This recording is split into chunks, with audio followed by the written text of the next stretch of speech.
Hello, welcome to my new another blog. তো আমি সেজেগুজে যেভাবে বসে আছি কেন আপনারা হয়তো জানেন না, আপনারা জানবেন কিভাবে, আমি তো এখনও বলি নাই। তো দেখেন আমার বাসার অবস্থা, দেখেন কোথাও যাওয়ার আগে আমাদের বাসার এই অবস্থা হয়। তো দীর্ঘ 16 বছর পর আমরা যাচ্ছি আম্মুর সাথে আম্মুর নানু বাসায়। আমার সাথে আছে আমার বড় বোন আর জেসিকা আর আমার একটা মামা। তো গাড়ির জন্য অপেক্ষা করতে করতে গাড়ি চলে এসেছে ফাইনালি। আর আমি এখানে বসে বসে বোরিং হচ্ছিলাম, তাই কি আর করব, আমি এখানে একটু দুষ্টামি করছিলাম আর কি।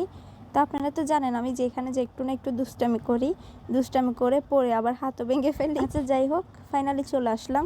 তো আসাটা কিন্তু এতটাও সহজ ছিল না, রাস্তায় অনেক জ্যাম ছিল, তাই আমি ওগুলো কেটে দিয়েছি, আপনারা বিরক্ত হবেন তাই। তো এখানে গ্রামের পরিবেশটা অনেক অনেক সুন্দর, আপনারা না আসলে বুঝতে পারবেন না। তারপরে একটু রেস্ট করে আমরা আবার হাঁটার জন্য, আসলে এখানের পরিবেশটা অনেক সুন্দর, আমাদের বসে থাকতে ইচ্ছা করছিল না, তাই আমরা চলে আসলাম আবার ওইদিকে হাঁটার জন্য, পরিবেশটা দেখার জন্য। আমি এখানের আশেপাশের পরিবেশটা ক্যামেরাবন্দি করে নিয়েছি, কারণ এগুলোর পরিবেশটা আমি পরে বাসায় গিয়ে মিস করব।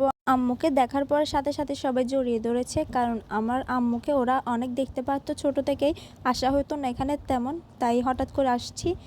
দীর্ঘ 16 বছর পরে আসা, বুঝতেই তো পারছেন কতটা মহাব্বত আর ভালোবাসা ওদের মনে।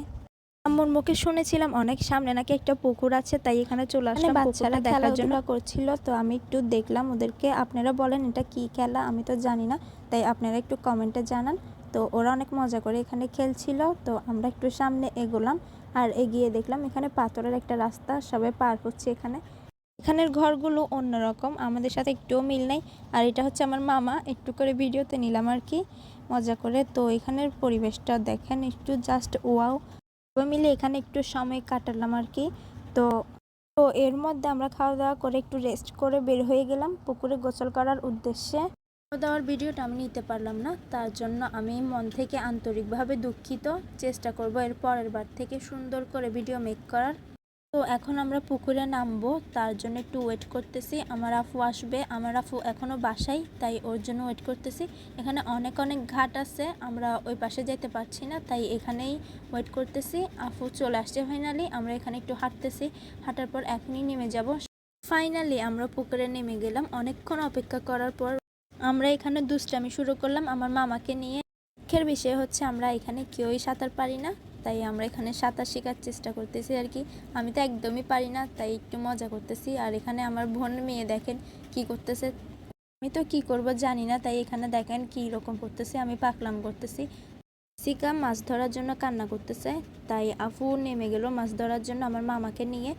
পিছন থেকে আমি আফুকে ডিস্টার্ব করতেছি, তাই ও আমাকে বকা দিল। ঝাক ব্যাপার না, পিছনে দেখেন আমার মামা কি হাসিটা মারলো। এদিকে আমি মজা করছি আর ভিডিও করছি। আমার ভিডিওটা আপনারা টিকটকে পাবেন, টিকটকে আমি অনেক ভিডিও আপলোড দিয়ে ফেলেছি ইতিমধ্যে। আর দেখেন পুকুরে কি মজা করছি আমি। যাই বলেন, পুকুরের মজা কিন্তু আলাদা, সুইমিং পুলে মজা করে তেমনটা মজা পাবেন না পুকুরে যতটা মজা।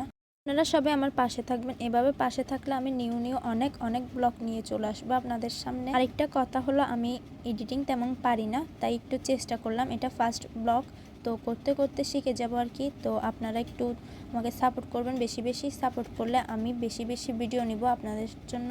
আপনারা যারা আমার ফুল ব্লগটা দেখেছেন তারা একটু আমাকে কষ্ট করে সাপোর্ট করবেন, আমাকে লাইক কমেন্ট যা যা আছে আপনারা নিজেরাই করে দিবেন, তাতে আমি অনেক অনেক খুশি হব। তো আমি সারাদিন কি কি করলাম, কত মজা করলাম, সেটা আমি এখানে অ্যাড করে দিলাম, আপনারা দেখেন আর এনজয় করেন। আপনারা সবাই আমার পাশে থাকবেন, আর ভিডিওটা আমি এখনই আপলোড করে দিব। আর কালকে অথবা পরশু দিনের মধ্যে আমি আরেকটা ভিডিও আপলোড করব, আপনারা সেটা দেখার জন্য ওয়েট করেন। তো আল্লাহ হাফেজ।